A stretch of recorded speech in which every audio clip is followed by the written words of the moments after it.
तो friends, recipes of foodie में आप सबका बहुत बहुत स्वागत है। तो वीडियो को ज़्यादा लंबा ना खींचते हुए चलिए रेसिपीज की शुरुआत कर लेती हूँ।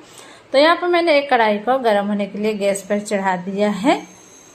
तो यहाँ पे कढ़ाई गर्म हो गया है। मैंने 1 बड़ा चम्मच सरसों का तेल डाला है। आप चाहो तो सनफ्लावर ऑयल भी ले सकते हैं।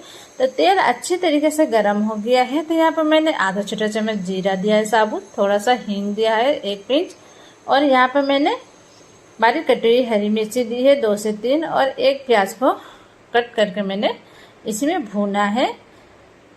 तो आप चाहो तो यहाँ पे बेसन भी डाल करके पहले भून सकते हैं, क्योंकि ग्रेवी ठीक होती है इसलिए।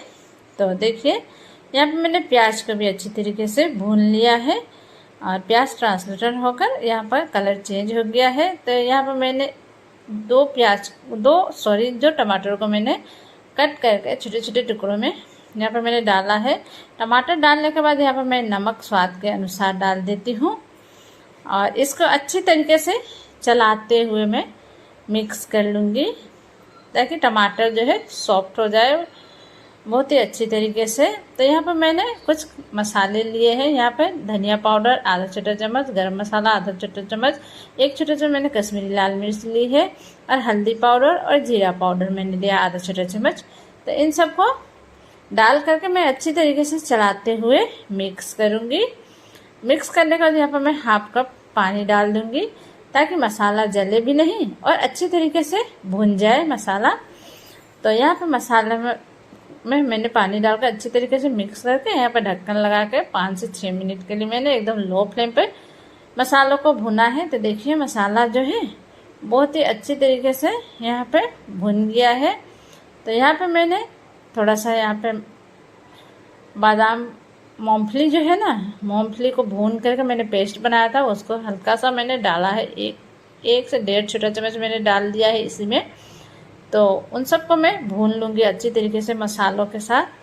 तो मसालों के साथ भूनने के बाद देखिए तेल जो है एकदम सेपरेट हो गया है। तो यहाँ पे मैं 1 कप पानी डाल दूँगी। तो 1 कप पानी डालने के बाद अच्छी तरीके से चलाते हुए मैं इसको मिक्स कर लूँगी। मिक्स करने के बाद यहाँ पर मैंने 2 कैप्सिकम लिया है और 1 बड़े साइज का प्याज लिया है। इनको मैंने लंबे लंबे आकार में कट किया है। लंबे लंबे आकार में कट करने के बाद इसमें मैंने इसी ग्रेवी में मैंने कैप्सिकम और प्याज को डाला है। तो डालने के बाद मैं इसको 5 से 7 मिनट के लिए एकदम लो फ्लेम पर ढक्कन लगा करके ढक दूँगी। तो देखिए 5 से 7 मिनट हो गया है। कैप्सिकम और प्याज की सब्ज़ी जो है बहुत ही अच्छी तरीके से बन गया है, और एकदम ग्रेवी भी देखिए बहुत ही थिक हो गया है।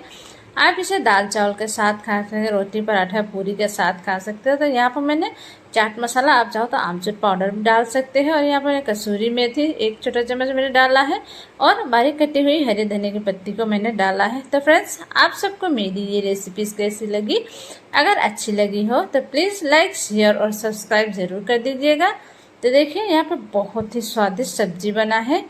तो आप सब एक बार मेरे इस तरीके से बनाकर खाइए, खिलाइए, सबको बहुत ही पसंद आएगा, और आप बार बार इसी तरीके से बनाना पसंद करोगे कैप्सिकम की सब्जी। तो देखिए यहाँ पर मैं एक प्लेट में सर्व कर लेती हूँ। तो ये देखिए देखने में जितना ही स्वादिष्ट दिख रहा है ना, खाने में हो सकता है यूँ ना ये स्वादिष्ट लगता है। तो सच में एक बार आप सब बनाकर खाइए, खिलाइए, सबको बहुत पसंद आएगा, बच्चे बड़े सबको। तो देखिए मैंने क्लोजअप करके दिखाया है, बहुत ही स्वादिष्ट लगता है।